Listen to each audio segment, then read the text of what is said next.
मध्य प्रदेश के हृदय में बसा एक शहर है खंडवा। यहाँ एक ऐसी धूनी जलती है जो पिछले लगभग एक सदी से कभी बुझी नहीं है, कभी थमी नहीं है और जिसे लोग सिर्फ अग्नि नहीं बल्कि आस्था की जीवित धड़कन मानते हैं। ये स्थान है दादाजी धूनी वाले महाराज का समाधि स्थल, जहाँ श्रद्धा और विश्वास की लौ आज भी अनवरत जल रही है। लाखों की संख्या में श्रद्धालु देश विदेश से अपने गुरु के चरणों में शीश झुकाने यहाँ आते हैं। कहते हैं इस धूनी में पिछले 96 वर्षों से एक लौ लगातार प्रज्वलित है। ये केवल आग नहीं बल्कि एक परंपरा है, एक विश्वास है, एक आस्था है। श्रद्धालु इसे धूनी कहते हैं और इसकी राख को भभूत। मान्यता ये है कि ये भभूत केवल राख नहीं बल्कि दुआ भी है और दवा भी है। श्रद्धालु अपनी मनोकामनाएं पूरी होने के विश्वास के साथ इसका सेवन करते हैं और अपने मस्तक पर तिलक के रूप में धारण भी करते हैं। इस धूनी में ये आप देख सकते हैं, ये इसे धूनी कहा जाता है। लोग इसे प्रसाद के रूप में अपने मस्तक पर लगाते हैं, इसका आचमन करते हैं और यही दवा का भी काम करती है। यह धूनी दुआ का भी काम करती है। पूरे देश भर से श्रद्धालु आते हैं। दर्शन करने के बाद इस धूनी को प्रसाद के रूप में जरूर ग्रहण करना चाहते हैं। दादाजी धूनी वाले, जिनका मूल नाम केशवानंद है, जो कि एक अवधूत संत थे।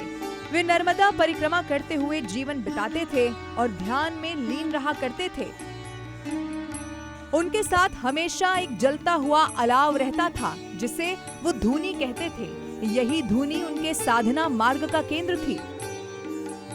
कहा जाता है कि सन 1930 में जब वो खंडवा पहुंचे तो यहीं उन्होंने अपने देह का त्याग कर दिया और यहीं से एक अनवरत आस्था की यात्रा शुरू हो गई थी। 1930 में केशवानंद जी महाराज ने यहाँ समाधि ली थी। उन्हें लोग दादाजी कहते थे और चूंकि वो हमेशा धूनी जलाए रखते थे, इसलिए उसका नाम जो है, उनका नाम दादाजी धूनी वाले हो गया है। और उनकी समाधि के ठीक सामने आज भी ये धूनी जो है लगातार पिछले 96 वर्षों से प्रज्वलित होते आ रही है। दादाजी धूनी वाले के निधन के बाद उनके अनुयायियों ने यहीं पर उनकी समाधि बनाई और उसी समाधि के सामने प्रज्वलित हुई वो धूनी जो आज तक जल रही है। इस धूनी में सूखे नारियल भेंट किए जाते हैं और इसके साथ ही हवन सामग्री, मिठाई, फल और मेवे भी अर्पण किए जाते हैं। पुराने लोग बताते हैं कि दादाजी अपने पास कुछ नहीं रखते थे। श्रद्धालुओं की ओर से जो कुछ भी उन्हें भेंट स्वरूप मिलता था, थोड़ा बहुत सेवन करके बाकी सब कुछ इस धूनी को समर्पित वो कर दिया करते थे, फिर चाहे वो कितनी ही अनमोल वस्तु क्यों न हो। केशवानंद जी महाराज जो है हमेशा अपने साथ एक अग्नि प्रज्वलित रखते थे, जिसे धूनी कहते हैं। ऐसा माना जाता है कि यही धूनी जो है उनकी शक्ति थी और इसी की वो आराधना करते थे। तभी से 1930 से ये धूनी लगातार यहाँ जलती आ रही है। लगभग 96 साल हो गए हैं। सूखे मेवे, नारियल, प्रसाद, जो कुछ भी हो, भक्त और श्रद्धालु जो कुछ भी लेकर आते हैं। इवन लोग तो ये कहते हैं कि हीरे जवाहरात भी जो है इसमें दादाजी स्वाहा कर देते थे। इसी परिसर में उनके परम भक्त हरिहर नंद हैं, जिन्हें छोटे दादाजी महाराज कहा जाता है। उनकी भी समाधि यहीं पर मौजूद है। 1942 में छोटे दादाजी ने यहाँ समाधि ले ली थी। दो समाधियों के बीच ये स्थान केवल एक मंदिर नहीं है बल्कि श्रद्धा का एक पूरा ब्रह्मांड बन चुका है। इस मंदिर में ना तो कोई पंडा पुजारी व्यवस्था है। श्रद्धालु स्वयं चादर चढ़ाते हैं, दर्शन करते हैं और प्रसाद पाकर निकल जाते हैं। समाधि के सामने जलने वाली धूनी में ही सब कुछ स्वाह किया जाता है।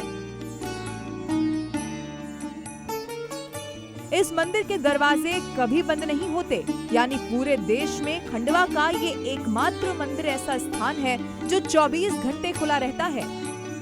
दरबार में 4 बार आरती होती है। सुबह 5 बजे, शाम 5 बजे, रात 8 बजे और दोपहर के समय। इसके साथ ही दादाजी की समाधि की चादरें भी दिन में 2 बार बदली जाती हैं।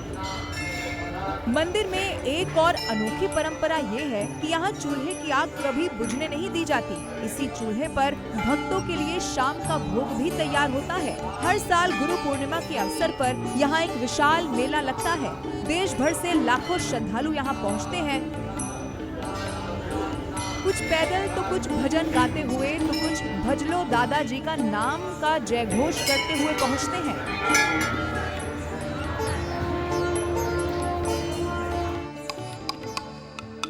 अवधूत संत दादाजी नर्मदा के अनन्य भक्त माने जाते हैं। वो हमेशा लगभग नग्नावस्था में ही रहते थे।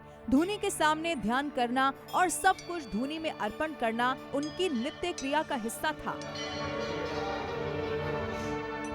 2 दिन तक चलने वाले इस गुरु पूर्णिमा पर्व के दौरान खंडवा शहर और उसे जोड़ने वाले सभी रास्तों पर हजारों की संख्या में निशुल्क भंडारे खोल दिए जाते हैं। चाय, भोजन, मिठाई और प्रसाद 24 घंटे बांटा जाता है। टिक्कड़ और चटनी प्रमुख प्रसाद लोगों को दिया जाता है। आस्था है सभी लोगों की, हिंदुओं की आस्था है ज्यादातर। हाँ, तो लोग दूर दूर से आते हैं, लोग दादाजी को मानते हैं। लोगों की बहुत आस्था है, आते हैं, बहुत दूर दूर से आते हैं यहाँ पर घूमने। धूनी को प्रसाद के रूप में ग्रहण करते हैं और जो भी मनोकामना मांगते दूर दूर से भक्त आते पूर्ण होती है। ये केवल मेला नहीं है बल्कि ये एक आध्यात्मिक समागम है। इस मंदिर में दादाजी धूनी वाले के शिष्य की ओर से बनाए हुए कुछ सख्त नियम भी हैं, जिनका पालन बड़ी सख्ती से होता है। यहाँ चमड़े की वस्तुएं प्रतिबंधित हैं। खास बात यह है कि धूनी की राख को श्रद्धालु भभूत मानते हैं। लोग इसे अपने माथे पर तिलक के रूप में लगाते हैं और अपने साथ भी रखते हैं।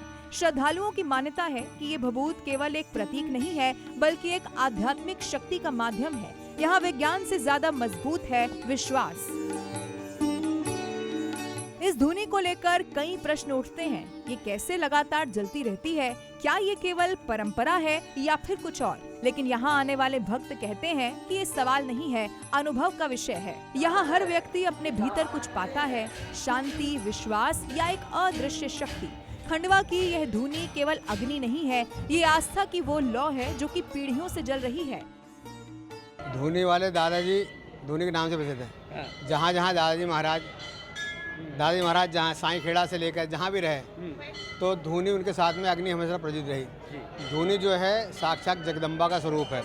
सभी लोग दादाजी को शिव का स्वरूप मानते हैं और धूनी को जगदम्बा का स्वरूप मानते हैं। यहाँ पर बहुत शांति मिलती है मन को और जो भी मन्नत होती है वो पूरी हो जाती है। दिसंबर 1930 से निरंतर प्रज्वलित है। कोई भी मौसम हो, कैसी भी परिस्थितियां हो, कोरोना हो, कैसा भी संकट हो, कर्फ्यू हो, ये धूनी निरंतर प्रज्वलित रही है। ये धूनी में आप अपने घर से लाकर हवन सामग्री से हवन कर सकते हैं। यहाँ नारियल से सभी चीज़ों से हवन होता है। यहाँ श्रद्धालु देश से ही नहीं विदेश से भी धूनी अपने घर मंगवाते हैं। खंडवा के प्रसिद्ध संत धूनी वाले दादाजी को भगवान शिव का अवतार माना जाता है, जिनके चमत्कार आज भी भक्तों के बीच गहरी आस्था का विषय है। वे चने को सोना चांदी में बदलने, भविष्य की घटनाओं का पूर्वानुमान लगाने और समाधि लेने के बाद भी भक्तों को दर्शन देने के लिए जाने जाते हैं। यही भक्तों को दादाजी से जोड़े रखता है। शायद यही वजह है कि यहाँ आने वाला हर व्यक्ति कुछ लेकर लौटता है, कुछ विश्वास, कुछ शांति और कुछ ऐसा जिसे शब्दों में बयां नहीं किया जा सकता। ब्यूरो रिपोर्ट, जी मीडिया।